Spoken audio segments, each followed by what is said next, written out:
Hi hello నమస్తే. నేను మీ సందీప్. మనం ఈరోజు ఆర్ఆర్బి ఏఎల్పి రిక్రూట్మెంట్ 2024 అనేది ఆన్లైన్ అప్లికేషన్ ప్రాసెస్ అనేది స్టెప్ బై స్టెప్ అయితే ఇందులో తెలుసుకుందామండి. ముందుగా మెయిన్ వెబ్సైట్ ఓపెన్ చేసి క్రియేట్ అకౌంట్ అనాలి. ఈ నోటిఫికేషన్ అనేది జనవరి 2024లో రిలీజ్ అయింది. ఆర్ఆర్బి జాబ్ నోటిఫికేషన్ అనేది ఎగ్జామ్ ఫీజుకి వచ్చేసి బీసీ వాళ్ళకైతే 500 రూపీస్ ఉంటుంది. ఎస్సీ ఎస్టీ వాళ్ళకైతేనేమో 250 రూపీస్ అయితే ఉంటుందండి. పేమెంట్ అనేది through net banking, debit card, UPI ద్వారా పే చేయాల్సి ఉంటుంది. ఒక రీసెంట్ పాస్ ఫోటో అయితే ఉండాలి, విత్ వైట్ బ్యాక్గ్రౌండ్ ఉండాలి. వేరే ఏ బ్యాక్గ్రౌండ్ అయితే అలో చేయడు. నోటిఫికేషన్లోనైతే స్ట్రిక్ట్గా ఇచ్చాడు. And signature 30 KB to 70 KB వరకు అయితే ఉండాలి. అండ్ క్యాస్ట్ సర్టిఫికేట్ పీడిఎఫ్ ఫార్మేట్లో 500 KB లోపు అయితే ఉండాలి. Candidate valid phone number and email address అయితే వాడాలి. టెంపరీవి వాడకూడదు. ఎందుకంటే ఫర్దర్గా సెలెక్షన్ ప్రాసెస్కి అన్నీ త్రూ మెయిల్తోనే మనకు అనేది ఇన్ఫర్మేషన్ అనేది వస్తుంది. ముందుగా అయితే అకౌంట్ క్రియేట్ చేసుకోవాలి. ఇందులో ఇంతవరకు నా ఛానల్ని సబ్స్క్రైబ్ చేయకపోతే సబ్స్క్రైబ్ చేయండి. ఇలాంటి జాబ్ నోటిఫికేషన్లు మరెన్నో తెలుసుకోవడానికి ప్రొసీడ్ అనాలి. ఇలా అయితే హోమ్ పేజ్ ఓపెన్ అవుతుంది. ఆర్ఆర్బి జాబ్ ఇంతవరకు దాకా చేస్తూ ఉంటే ఎస్ అనండి, చేయట్లేదు అని అంటే నో అనండి. క్యాండిడేట్స్ అయితే హ్యాండిక్యాప్డ్ వాళ్ళు ఎస్ అనండి, లేకపోతే నో అనండి. Nationality India, full name enter చేయాలి యాజ్ పర్ 10th. అండ్ 10thలో ఉన్న డాటా ఆధార్కు ఖచ్చితంగా మ్యాచ్ కావాలి. And date of birth enter చేయాలి. Select gender male and female. Father name as per 10th and reenter. Mother name as per 10th and reenter. Aadhaar verification, Aadhaar number అనేది enter చేసి verify using Aadhaar అనేది click చేయగానే మనం పైన type చేసిన data and ఆధార్లో ఉన్న data అనేది మ్యాచ్ అయిపోతుంది. అది గ్రీన్ కలర్లో ఆధార్ వెరిఫైడ్ అనేది పడుతుంది. మెయిల్ అడ్రస్ ఇవ్వాలి. జనరేట్ ఓటీపీ అనగానే మెయిల్కి ఓటీపీ వస్తుంది. ఆ బాక్స్లలో ఎంటర్ చేయాలి mobile number. And generate OTP అనగానే ఓటీపీ వస్తుంది. ఆ బాక్స్లో ఎంటర్ చేయాలి. తర్వాత ఈ లాగిన్కి ఒక పాస్వర్డ్ అనేది క్రియేట్ చేసుకోవాలి. అది ఒక capital letter, small letter, symbol and numerical అయి ఉండాలి. క్యాప్చా ఎంటర్ చేసి preview and create an account అనగానే మనం ఎంటర్ చేసిన డాటా అయితే వస్తుంది. కొంచెం కేర్ఫుల్గా చూసుకోండి, మళ్ళీ ఎడిట్ ఆప్షన్ ఉండదు. తర్వాత లాగిన్ అనగానే మన mail address and password enter చేయగానే ఇలా పేజీ ఓపెన్ అవుతుంది. ఆన్లైన్ అప్లికేషన్ అనగానే నోటిఫికేషన్ అయితే ఉంటుంది.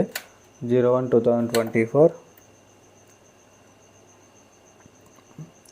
ఇలా సెలెక్ట్ చేసుకోవచ్చు.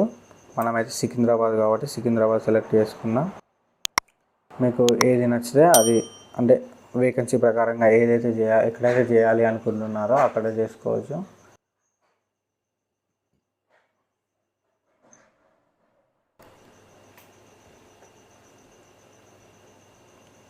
Next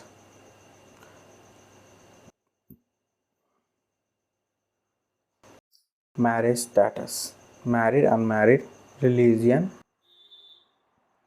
Hindu. Language, exam language అనేది ఇంగ్లీష్లో ఉంటుంది, తెలుగులో ఉంటుంది. మీకు ఏది కన్వీనియంట్గా ఉంటే అది ఎంటర్ చేయండి. దాదాపు ఇంగ్లీష్ అనే పెట్టుకోండి. తెలుగులో కొన్ని వర్డ్స్ అనేవి అర్థం కాదు కాబట్టి. తర్వాత community, SC ST BC OBC EWS ఏ కేటగిరీ వాళ్ళకి సంబంధించిన వాళ్ళైతే అది సెలెక్ట్ చేసేసుకోండి. తర్వాత ప్రజెంట్ అడ్రస్ అనేది ఎంటర్ చేయాలి. ప్రజెంట్ అడ్రస్ ఎంటర్ చేసిన తర్వాత ఇక్కడ ఇఫ్ పర్మనెంట్ అడ్రస్ ఈ సేమ్ అనగానే అటు కూడా కాపీ అయిపోతుంది. ఒకసారి ప్రివ్యూ చెక్ చేసుకొని సేవ్ అండ్ నెక్స్ట్ అనండి. ఇక్కడ క్యాస్ట్ సర్టిఫికేట్ అనేది తాలూకా మెజిస్ట్రేట్ అని సెలెక్ట్ చేసుకోండి. ఇష్యూయింగ్ డేటు సర్టిఫికేట్ మీద అయితే ఉంటుంది బార్కోడ్ కింద. అండ్ అప్లోడ్ చేసేయండి. నెక్స్ట్ ప్రాసెస్ వచ్చేసి ఎక్స్ సర్వీస్ మ్యాన్ ఎస్ అయితే ఎస్, నో అయితే నో. ఈబీసీ క్యాండిడేట్స్ ఎస్ అయితే ఎస్, నో అయితే no. Employ of Indian railway ఎస్హెచ్ఎస్ నో అయితే నో.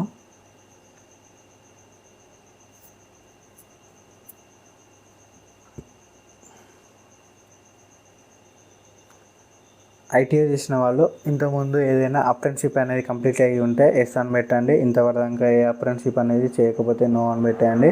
ఇక్కడ మన బ్యాంక్ డీటెయిల్స్ అయితే అడుగుతుంది. అమౌంట్ అనేది రీఫండ్ అవుతాయి.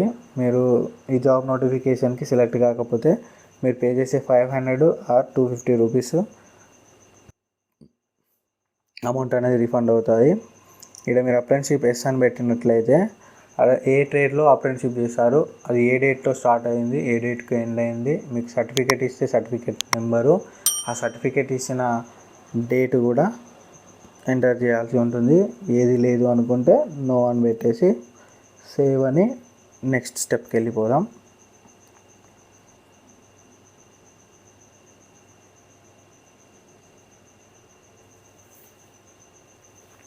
తర్వాత ఎడ్యుకేషన్ క్వాలిఫికేషన్ డీటెయిల్స్ అడుగుతుంది. 10th మనం ఐటీఐతో అప్లై చేస్తున్నాం కాబట్టి ఆ 2 డాటా అయితే ఎంటర్ చేయాల్సి ఉంటుంది. State, district, board, passing date and 10th hall ticket number enter చేసి యాడ్ అనాలి.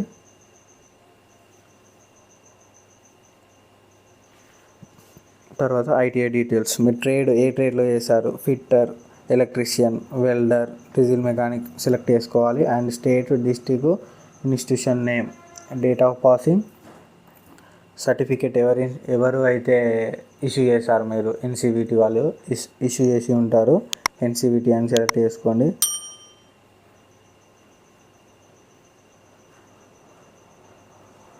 నేషనల్ ట్రేడ్ సర్టిఫికేట్ దాదాపు అందరికీ ఇదే ఉంటుంది.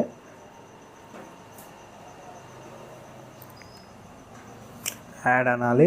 యాడ్ అని నెక్స్ట్ స్టెప్ వెళ్ళగానే ఫోటో అండ్ సిగ్నేచర్ అయితే అప్లోడ్ చేయమని ఉంటుంది. ఫోటో వచ్చేసి వైట్ బ్యాక్గ్రౌండ్ ఉండాలి and recent photo 30 KB to 70 KB ఉండాలి. సిగ్నేచర్ కూడా అలానే 30 KB to 70 KB. Upload and save అనగానే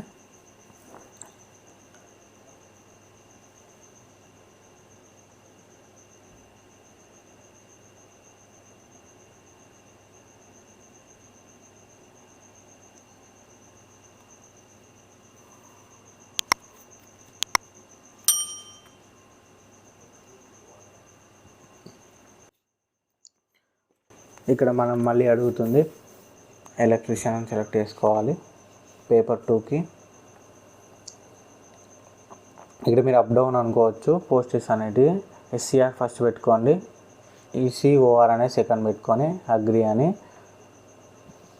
ప్లేస్ అనేది ఎంటర్ చేసి ప్రీవ్యూ అప్లికేషన్కి వెళ్ళండి.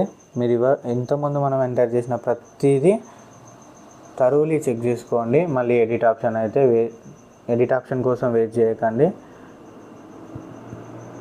ఇలా ప్రీవ్యూ చూసుకున్న తర్వాత పేమెంట్ అనేది అయితే అడుగుతుంది. పేమెంట్ అనేది డెబిట్ కార్డు, ఇంటర్నెట్ బ్యాంకింగ్, యూపీఐతోనైతే చేసుకోవాలి. మనమైతే యూపీఐతో చేద్దాము. ఓకే, మీకు ఈ వీడియో నచ్చినట్లయితే లైక్ చేయండి, షేర్ చేయండి, సబ్స్క్రైబ్ చేయండి. Thank you.